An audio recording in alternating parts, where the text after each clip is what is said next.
안녕하세요, 오토카메 가즈입니다. 오늘 소식은 제네시스의 첫 전기차 전용 버전인 JW 소식인데요.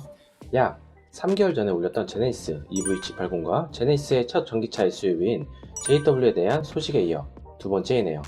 최근 코나 전기차 화재 및 전동식 브레이크로 인해 자꾸 리콜이 된 상황에서 현대차는 내연 기관에 이어 전기차조차도 제대로 만들지 못하냐는 말들이 많이들 들려오고 있습니다. 우선 이 시점에서 테슬라의 급발진과 화재 사건 때문에 또 논란이 되고 있는데, 그 부분은 다음 영상에서 전기차에 대한 어떤 문제점이라든지 그런 사고 소식들을 모아서 종합적으로 한번 얘기를 해볼 거고요. 우선 부정적인 견해는 이따가 다시 논을 해보고요. 이렇게 다시 소식을 전한 이유, 내년에 양산에 들어갈 제네시스 JW가 국내 도로에서 주행 테스트를 시작했기 때문이죠. 외관상으로 봐서는 양산 전 마지막 단계인 프로토타입 차량을 제작, 수도권에서 도로 주행 테스트에 돌입했다는 소식입니다. 국산 럭셔리 전기차 전용의 SUV의 시작을 알리는 JW는 2021년 6월에서 7월경으로 양산하여 10월과 11월 사이에 판매할 예정이죠. 가칭 제네시스 민트라고 불렸던 JW는 외관상 소형 SUV 크기와 비슷해 보이고 실제로는 미드 사이즈 정도가 될 듯하죠. 바로 얼마 전 출시한 제네시스 GV70보다도 더 작은 컴팩트 사이즈의 일렉트릭 SUV입니다. 위장막이 가려졌지만 실내외과 모양 등 전체적으로 예상을 가능케 하는데요. 초기 민트에서 보였던 그릴이 아예 없이 깔끔한 모습과는 생각보다 많이 다른 모습이죠. 사진으로 보면 전고가 상당히 낮기에 좀 작아 보이는 모습일 듯한데, 좌우의 사이즈와 전기차 특유의 넓은 실내 공간을 자랑하기에 실제로는 상당히 넓은 공간감을 제공할 듯합니다. 유출된 사진의 휠과 타이어 사이즈는 20인치에 25, 45, R20이죠. 측면부에 적힌 흡음 MVH라고 적힌 글자를 보면 공명 기술이 적용된 것을 유추해 볼 수가 있습니다.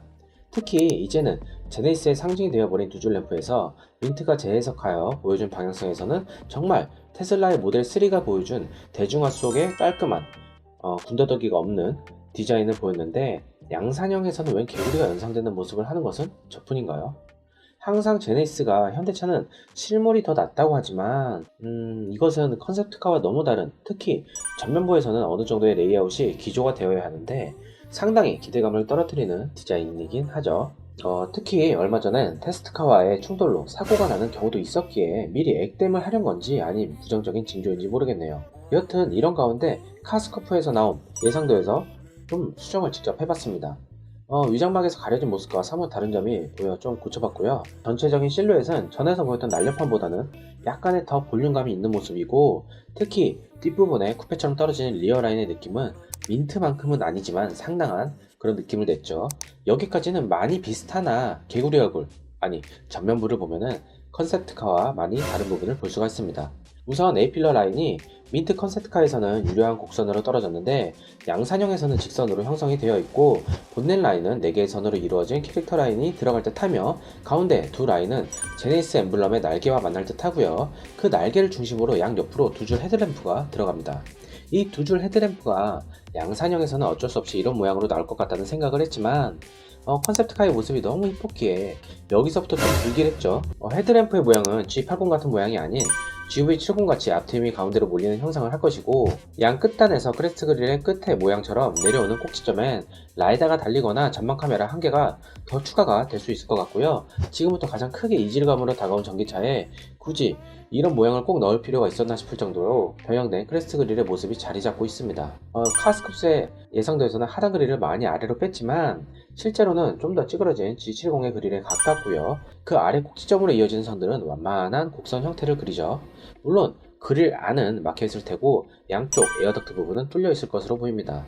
번호판의 위치가 반자율주행 레이더 센서 부분의 위치와 바뀌었으면 더 낫지 않을까 하는 생각이 드네요. 휠 모양은 일반 차와 다를 거 없는 막혀있지 않은 휠의 형상을 하고 있고, 최근 녹용 휠을 밀고 있는 듯한데 그와 크게 다르지 않습니다. 다만 이전 컨셉트카에서 보여줬던 바람개비 같은 모양의 GV70의 문양이 새겨진 휠이 더 이뻤는데 말이죠.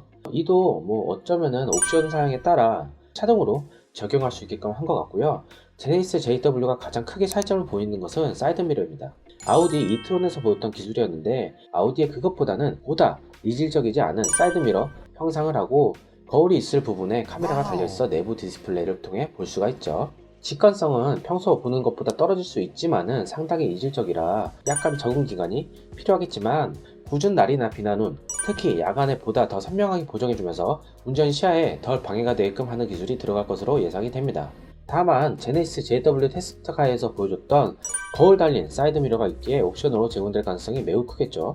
뭐 항상 그래왔으니까요. 내부의 모습은 굉장히 단순해 보입니다. 특히 내부의 도어 캐치는 원형으로 되어 있는 모습과 함께 그 옆으로는 재기반사 두 줄 테이프가 보이는데 아무래도 이 부분에 무드등이 들어갈 듯 하고요. 리어 램프에서는 컨셉트카에서 보였던 맨 위 한 줄과 연결된 두 줄 램프의 양 끝이 위아래로 뻗어나가는 형태와는 달리 양산형답게 GV70과 비슷한 모습을 연출할 듯 하죠. 다만 윗부분에 한 줄 라인이 들어갈지 모르겠으나 민트를 기조로 하고 있기에 얇게나마 들어갈 듯 합니다. 플랫폼은 현대차의 전기차 브랜드인 아이오닉의 전용 플랫폼인 eGMP를 기반으로 만들어지고 배터리는 삼성 SDI가 아닌 SK 이노베이션의 배터리가 들어갈 것으로 알려졌죠. 삼성과의 협력은 레벨 3 수준의 반자율주행 기술을 지원할 기술력과 반도체 협력을 할 것이고 이는 테슬라의 오토파일럿을 견제할 만한 수준이 될 것이라고 업계에서의 소문이 파다합니다. 이미지 구현과 내비게이션 및 인포테인먼트 등을 구현할 반도체는 엔비디아와 협업하여 만든 새로운 차량용 반도체가 장착되어 제어를 할 것으로 알려져 있고요. 72kWh 용량의 신형 배터리팩이 적용될 것이고 이 신형 배터리팩은 20분의 초고속 충전 시에도 80%를 주행할 수 있는 설계 및 두 번의 짧은 초고속 충전으로 804km를 주행할 수 있게 했습니다. 양산차 최초로 배터리 무선 충전 시스템이 옵션으로 제공될 것이고요. 이는 현대차가 내놓은 초고속 충전소의 디자인에서도 무선 충전을 할 것 같은 디자인을 보여줬죠. 아마 전기차 전용 주차장이나 그런 곳에서 정말 매우 효율적으로 사용될 듯하며 주차 시간에 따른 요금과 무선 충전량의 요금이 함께 제공되겠죠. 물론 서비스도 제공될 리는 만무하겠죠. 1회 최대 완충 시에 국내 전기차 기준 500에서 510km 정도를 주행할 수 있으며 좀 전에 말한 현대차의 800V 충전 시스템에서 충전이 가능하게 되고요. 5분 충전으로 100km를 주행할 수 있게끔 할 예정이라고 하죠. 이 800V 충전 시스템은 현대기아차가 특허를 보유하고 있고요. 차량의 구동용 모터와 인버터를 활용하여 400V의 전압을 차량 시스템에 최적화된 800V로 안정적인 충전 호환성을 확보하는 기술이라 매우 유용한 기술이죠. 평소 드라이빙 시 후륜을 기반으로 하되 노면과 날씨 등의 상황 판단으로 자동으로 듀얼 모터에 E4WD 즉 일렉트릭 사륜을 적용할 것으로 알려졌고요. 외관상의 크기는 컴팩트 사이즈로 분류되고 코나 정도의 사이즈로 보이지만 전기차 폰위로 잘 알려진 아이오닉 5에 준하거나 약간 못 미치는 크기로 될 듯 하죠. 동력 전달은 타이어 쪽에 모터가 직접 달려 구동을 돌리는 인휠 모터 방식이 아닌 IDA 통합형 드라이브 엑셀로 구동축을 돌리는 방식인데 이게 내연기관으로 따지자면은 엔진에서 나오는 동력을 바퀴로 연결하는 드라이브 샤프트와 바로 거기에 다시 또 딸려있는 휠 베어링을 일체화한 것으로 내연기관에서 정석으로 해왔던 구동축의 구조를 약 100여 년 만에 바꾸게 될 것이죠. 현대차는 이 IDA 통합형 드라이브 엑셀로 드라이브 샤프트의 꺾인 각을 더 크게 만들어서 최소 회전 반경이 크게 줄어드는 등 기존 차량과 다른 드라이빙을 즐길 수 있다고 했지만 뭐 간단하게 말해 인휠 방식 말고 이 축을 통하여 앞뒤로 달려있는 듀얼 모터와 통합 제어 시스템이 각 바퀴의 구동에 대한 정보를 가지고 다시 구동축을 통해 배분하는 격이라고 보면 됩니다. 구조적으로 보면은 인휠 방식이 획기적인 기술이고 진짜 4개의 바퀴가 따로 도는 이상적인 전기차의 구동 방식에 가까우며 바퀴를 직접 제어하면서 그의 응답성이나 에너지 효율이 더 높습니다. 이로 인해 차량이 회전할 경우에 바퀴마다 토크가 온전히 독립적으로 발생하여 안정성 또한 우수하죠. 다만 각 바퀴에 모터를 장착하고 이에 따른 온도와 속도, 그리고 습도, 타이어 공기압 및 노면의 데이터 등을 감지하고 제어하는 데이터 분석 및 설계가 필요하기에 그에 따른 방대한 데이터 처리를 어떻게 할 것인지 그리고 그로 인한 높은 단가를 소비자들에게 어떻게 내볼 건지가 큰 관건이죠. 그렇기 때문에 아직 이 기술이 적용된 양산형 제품을 찾아보기가 힘든 겁니다.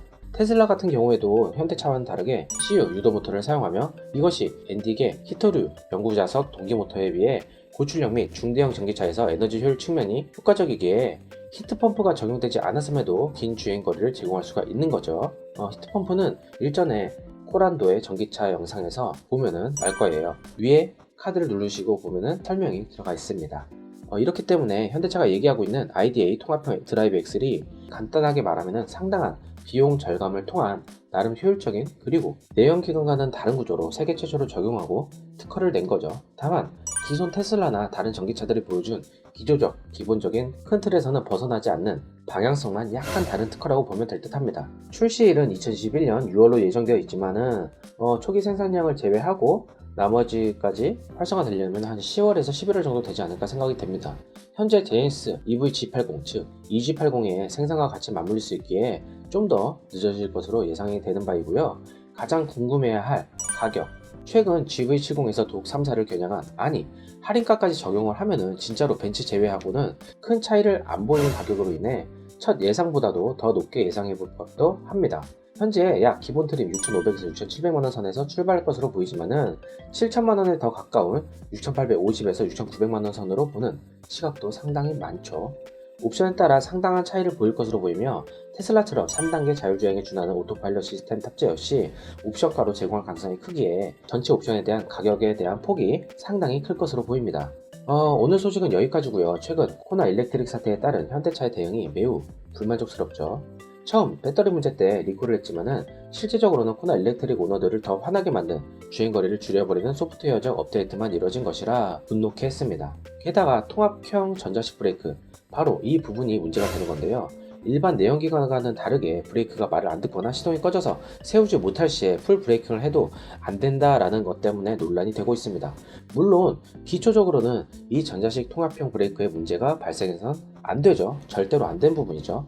안전과 직결되는 문제점에 대해서는 당연히 제조사 입장에서는 아닥하고 잘못했습니다 하고 사과와 사죄를 해야 하는데, 언론에 나와도 이건 뭐 종이 쪼가리 한 장에 그냥 공문 하나 보낼 뿐 워낙 대단한 기업이죠. 진짜 미국인이었어 봐 이랬겠나. 근데 아쉬운 부분은 내연기관과는 다른 전기차에 대한 매뉴얼은 정말 제대로 잘 숙지해야 하기도 합니다. 이 전자식 통합형 브레이크는 흔히들 전자식 파킹 브레이크를 손으로 당겨서 있는 동안은 수동으로 먹힌다는 점이죠. 이것을 손으로 당기고 유지하는 동안에는 브레이크가 강제적으로 듣고 다시 놓으면 해제가 된다는 점이죠. 혹시 모를 비상 상황을 대비하여 이미지 트레이닝을 하고 잘 숙지해야지 당황하지 않고 끝 이게 아닌 내 생명을 지키는 대처를 해야 할 듯 합니다. 이 통합형 브레이크가 만두 것이 아니고 현대 모비스에서 만든 게 참 모비스화가 되면 꼭 뭔가가 문제가 생기는 이유가 기분 탓일까요? 여튼 최근 얼마 전 테슬라에 그에 따른 화재가 일어났고 대리운전을 부르고 조수석에 타고 있던 차주분께서 돌아가시는 안타까운 사고가 발생했는데요. 국가수에서 좀 더 조사해보고 결과가 나와봐야지만 알겠지만 이것이 전기차를 처음 몰아본 대리기사님의 문제냐, 아니면은 감속 페달을 밟아야 되는데 가속 페달을 살짝 밟았는데 너무나 탕 하고 튀어나갔다라는 어떤 그런 것에 대한 문제이냐, 아니면 기본 매뉴얼을 습득하지 않고 발렛 모드로 전환하지 않거나 비상탈출 버튼을 알려주지 않는 것에 대한 어떤 그런 문제인지, 구조대 전기차 사고 발생 시 구조에 대한 습득의 불가 문제인지에 대한 논란이 좀 커지고 있죠. 이 여론을 틈타 코나의 리콜 사태는 한 단락으로 마무리 지어지고 있지만 테슬라에 대한 논란이 각 언론들과 기사에 많이 실려나가고 있으면서 다시 또 이렇게 넘어가나 싶은 생각도 드네요. 이에 따른 것은 추후에 다시 전기차 사고와 대처법에 대한 어떤 영상을 제작하여서 다시 한번 알려드릴 거고요. 구독과 좋아요 꼭 부탁드리고 EG80의 추가 소식은 영상이 길어진 관계로 다음에 제작을 하도록 하겠습니다. 구독자 여러분들 진심으로 감사하고 시청해주신 여러분들 역시 구독 예정으로 잘 알고 열심히 더 발전하는 채널이 되겠습니다. 감사합니다.